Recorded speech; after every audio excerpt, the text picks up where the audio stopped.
Would I be the a-hole for not forgiving my husband for cheating on me with his ex-wife? I'm honestly a mess and I don't know what to do, so any advice would be appreciated.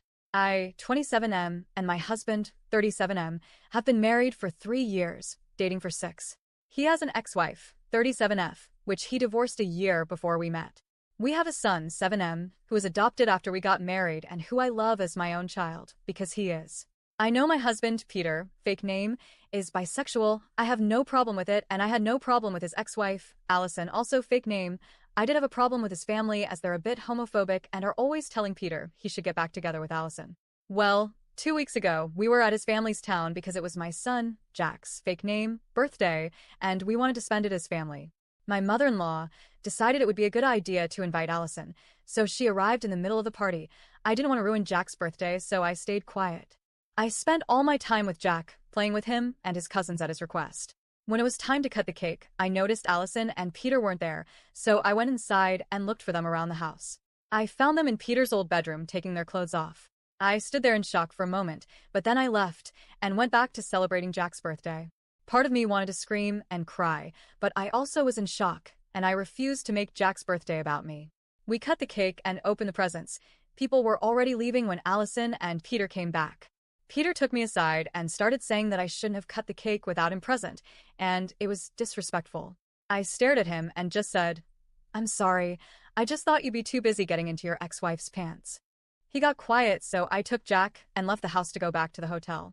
Once I put Jack in bed and made sure he was asleep, I locked myself in the bathroom and broke down.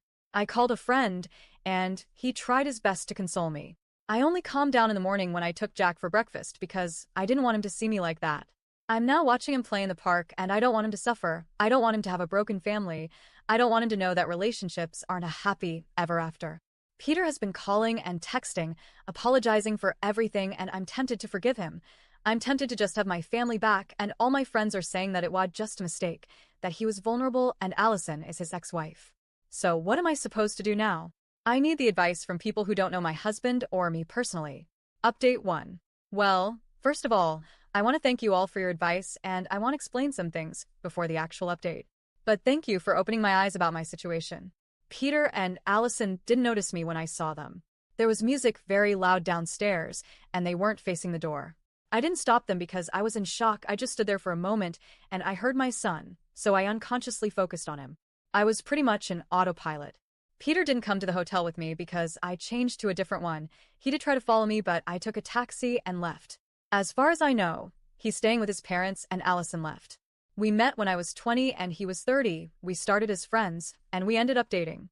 Yes, we're both men, and no, I didn't feel manipulated or groomed by him. Those were the most asked things, and I did answer some comments, not all. Now, on to the update. I did as some of you said, and took some tests to discard any STIs or STDs. The results are coming back in a few days, and I will take another one in 3 weeks to be sure. My son is having a sleepover with a friend, and I decided to speak with my husband. He came by our house. After a few minutes I texted him. He asked about Jack, and I told him where he was. Then we sat on the couch and started talking. I started crying after a few minutes, and he followed after. Asked some simple questions. When? Why? How many times? Among others, and this is what I could figure out by all the things he said. It happened for the first time when he visited his parents alone 2 years ago. They invited her. They both got drunk. He was feeling lonely as I had been more attention to Jack since we adopted him, and they slept together. Nothing happened again until our son's birthday party. He said his mother pressured him a bit, and he caved in. I don't believe he did it for that reason, but I don't know. He said he doesn't love her, and I believe him, but it doesn't negate the fact of what he did. After talking for a while, I told him that I wanted a divorce. He started sobbing and begging for another chance, but I told him that I can't give him another chance because I wouldn't be able to trust him again, and I don't want that in a relationship. He kept crying and begging for another 30 minutes until I told him that we have to think about Jack and his well-being, that we could stay friends DS and co-parent him. He got mad, really mad. He started yelling that it was all Jack's fault, that we shouldn't have adopted him, that he's the one who's getting between us. I was crying and really scared. I had never seen him this angry. He hit the table and stormed out of the house. I called the house where Jack is staying at and told them if Peter shows up there, they can't open the door. After the little episode, I was scared that Peter would try to hurt Jack. I called my friend again, Thomas, and told him everything that happened. He came by and is staying with me until I'm better. Right now, I'm trying to figure out what to do and how to go on with the divorce. Update 2. My husband has been showing up at my work, following me, and calling me from burner phones. I was afraid he'd go after Jack like many of you said he would, but he didn't. He said a lot of stuff, but I'll try to write the important things. He said that he missed when we were just us, that I stopped paying attention to him when we adopted that Jack, that I wasn't his anymore. He said that he missed how dependent I was on him. I was very insecure when we met, but I started working on my issues when we adopted Jack, because I didn't want to be a bad example for him. When we got married, I used to get sick all the time. I was weak and tired, so he would take care of me 24/7. The doctors couldn't tell what was wrong with me, and I didn't get better until a bit after we adopted Jack. I guess that dependence is what he missed. Yesterday, he followed me to work and started screaming that I was his, and that we made vows to stay together. We had to call security, and he waited for me next to my car. I panicked and took a taxi home. He keeps messaging me and showing up to our house. I took a few weeks off work to be with Jack, although he's taking this better than me. I made an appointment with a therapist for him, and when the divorce is finalized, I'll go to one myself. I've been debating what to do, so I'll update when something happens. Update 3. Hi guys, this is the final update for anyone who is interested. I'm only doing this update to give it some closure and because some people messaged me to ask for it. So here it is. This has been a really difficult time, but I'm almost divorced. I have primary custody of Jack, and I've got a restriction order against Peter and Allison. I'll try to be quick, but a lot happened. So, after I made the post, Peter kept calling and stalking me. I didn't know what to do until I started packing Peter's stuff, and I found a box of pictures of me before we met, like 3 or 4 years before we met, while he was still married to Allison. I never knew why they got divorced. He just said it was too painful to talk about, so I never asked, but I swallowed my anger and sent Allison a message to ask her about the pictures, and she told me that they got divorced because she saw him stalking my Facebook several times and found the same box I did. He called it an innocent crush and curiosity, but she thought he was cheating on her, and they got divorced. A year later, he met me, but Allison always thought that I was the side piece. I read a few comments saying that I maybe was sick because he was making me sick. I don't know if that's possible. I don't really know. I mean, the illness were bad enough to make me stay in bed, like having a bad cold, but I don't know, I stopped digging. After I found the pictures, I confronted Peter without Jack in the house, and he seemed, I don't know, proud? He kept smiling and saying that all he did was for us, that it was love at first sight, and we were destined. He was just making sure it happened. Apparently, we had met before we became friends.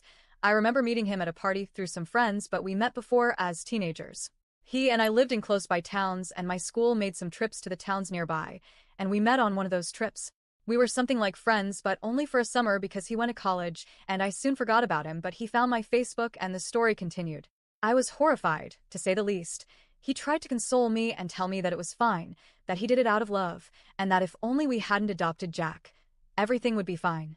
I was bawling my eyes out. My entire marriage was a lie. He said that he only slept with Allison because he knew that it would get my attention and that we didn't have to go through with the divorce, that I know he loves me, and that's it. He promised to be a better dad for Jack if I made more time for him.